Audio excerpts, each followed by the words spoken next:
Hello everyone. So in today's class, we are going to look at some more results related to the group S3. In the last lecture, we proved that S3 with respect to composition of functions is a group. We also proved that it is a non-abelian group. It's a non-abelian finite group of order 6 and therefore it becomes the smallest non-abelian group because every group of order less than or equal to 5 is abelian. So this is smallest example of a group which is non-abelian. This group is also not cyclic. However, this is not an example of the smallest non-cyclic group. So in the next problem, we are going to find all subgroups of this group. And therefore, I have kept the composition table from the last video as it is on the board because it will be useful to us. So let us now go ahead and find out all subgroups of S3. This is not a cyclic group. So I cannot use techniques of cyclic groups to find subgroups. I will have to do this independently and I'll have to do this using Lagrange's theorem. So we firstly note that the order of S3 is 6. Order of S3 is 6. The divisors of 6 are 1, 2, 3 and 6. So more importantly, what Lagrange's theorem tells us is that this group cannot have a subgroup of order 4. It also cannot have a subgroup of order 5. So now let's see what happens to the remaining orders. Subgroup of order 1. Subgroup of order 1 is set containing identity, which in this case is rho naught. This is called as trivial subgroup. Similarly, subgroup of order 6 is the whole group because that is the only subset which contains 6 elements. So subgroup of order 1 is the trivial subgroup containing only rho naught. Subgroup of order 6 is the entire group that is called as improper subgroup. Let us now look at proper non-trivial subgroups of S3. So to begin with, let us find subgroups of order 2. So we first obtain subgroups.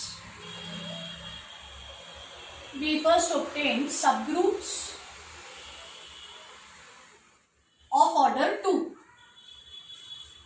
So the best thing to do is to look at all possible subsets containing 2 elements each, and for each of them check whether closure property is satisfied, because for a finite subset to become a subgroup, necessary and sufficient condition is closure property. Okay. So for instance, and again, you need not take all subsets of order 2. We have done this before.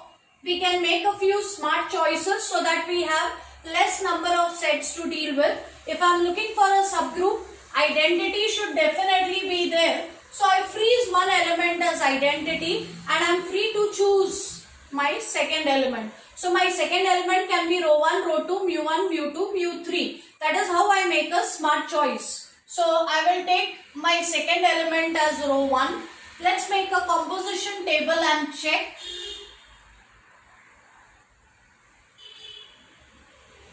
And here's where having a composition table in front of you is going to help. Refer to the composition table and fill up the entries in this smaller composition table. Rho 1 with rho 1 is rho 2.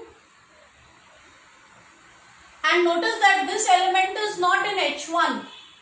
Because this element is not in H1, closure property is not satisfied for H1. For this set, the closure property is not satisfied. And therefore, H1 is not going to be a subgroup of S3. I expect you all to show that rho naught, rho 2 is also not going to be a subgroup by preparing a similar composition table. However, if you look at rho naught mu 1, you look at rho naught mu 2, and you look at rho naught mu 3, these three subsets will definitely form subgroups. For example, if you look at the first one and prepare a composition table, a mini composition table for this set, mu1 times mu1, refer to this big table, mu1 times mu1 is rho naught. So all entries in the body of the table are from this set. So for this set, closure property is satisfied. That's why it becomes a subgroup. Similarly, you can prepare a table for this and a table for this independently and show that closure property is satisfied in both these cases also. So these are the three subgroups that I get of order 2. Next, let us find subgroups of order 3. So again, I'll give you a few smart choices. One element has to be identity. Suppose I take my second element as row 1. I should take my third element as inverse of row 1. That is the best partner with row 1. So with row 1, the only element worth trying is row 2. Do not try any other element. So this is a good candidate. Now how do you know whether it will work? You prepare a mini composition table for these three elements and check whether closure property is satisfied. Let me tell you what are other good choices. Along with row naught, as I said, along with row 1, don't take anything else. No other combination is going to give you a subgroup. Along with mu1, inverse of mu1 is mu1 itself, which is there. So maybe I can take mu2, row naught, mu1, mu3, row naught, mu2, mu3. So these are what I call good choices. They are worth trying. So you can actually prepare a composition table for each one of them and show that this one is a subgroup, this one is not, this one is not, this one is not. So you get exactly one subgroup of order 3. So just for the sake of it, let us list all possible subgroups of this group. So all subgroups of S3 are, and I like to do that in the order of increasing size. So all subgroups of S3 are, firstly, set containing row naught, then subgroups of order 2. So row naught mu1, then row naught mu2, row naught mu3. Then we come to subgroup of order 3, which is row naught, row 1, row 2, and finally S3. So these are all possible subgroups of S3. Okay. Next,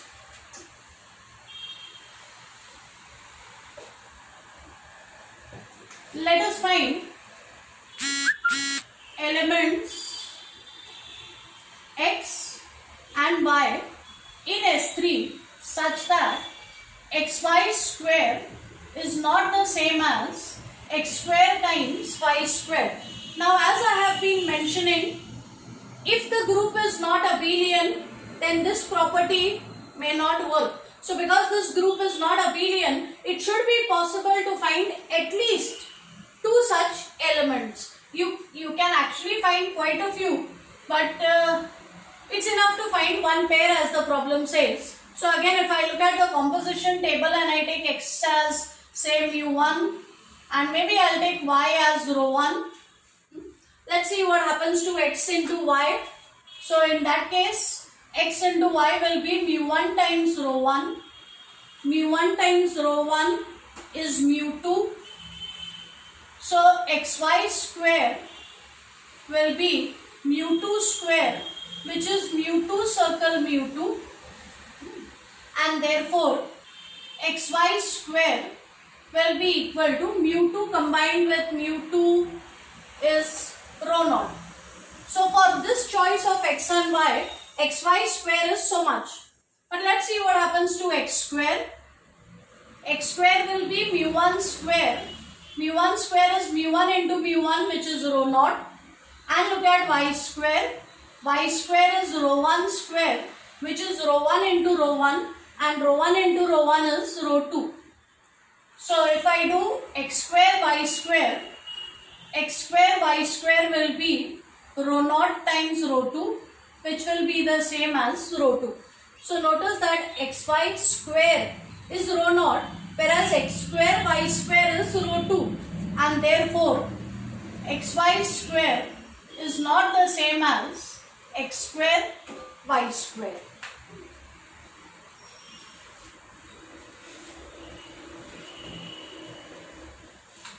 Next, let's do one more problem for S3. Show that in S3 there are 4 elements which satisfy the equation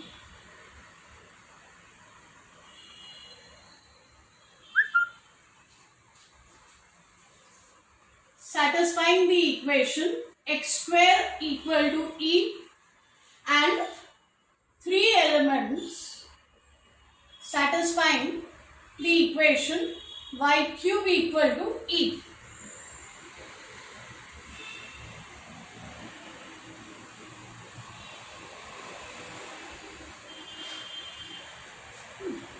So let us prove that in S3 there will be 4 elements which satisfy this equation and 3 elements which satisfy this equation. You may of course be wondering that S3 has only 6 elements. So how can you have 4 elements satisfying this and 3 elements satisfying this? That way you would get 7 elements. But obviously that's not going to happen.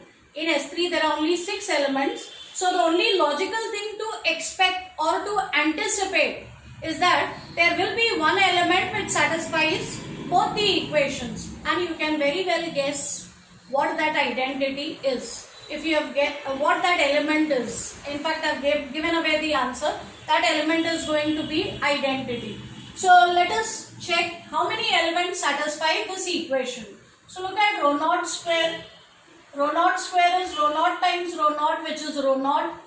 Rho 1 square is rho 1 times rho 1. Look at the composition table.